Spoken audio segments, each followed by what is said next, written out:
day we are sitting in this editorial meeting and my manager comes in and he goes, "Hey everyone, the US Air Force Thunderbirds, they're coming into town in about 2 weeks and they are going to let one reporter fly with them as part of the story.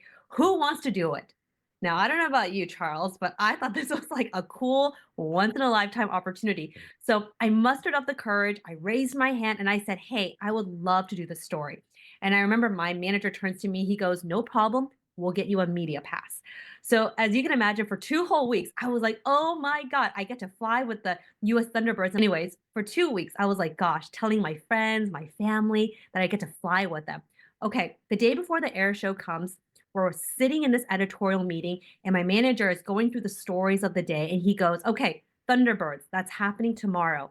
Belle, you're going to be doing the story." You know that feeling of when you are just so looking forward to something and it just feels like it was just like pulled away from you. It felt like my heart just fell to my stomach.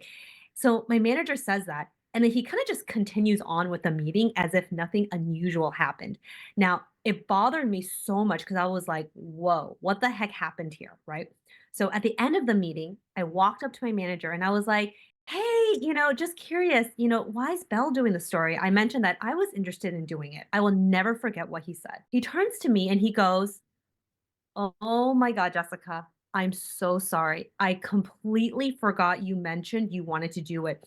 It was just that Belle, she kept talking about it and she was top of mind." Those words, top of mind. Now, I don't think my manager was being malicious. I also don't think he was doing it on purpose.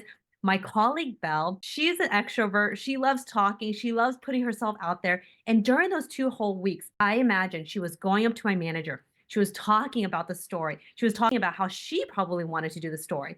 And probably, as I can imagine this, my manager, the day he had to write down the name of who was going to do this project, who talked to me last, right? And it was just Belle, probably. Now, during those 2 whole weeks, I had thought about bringing it up. I had thought about reminding him, but what happened?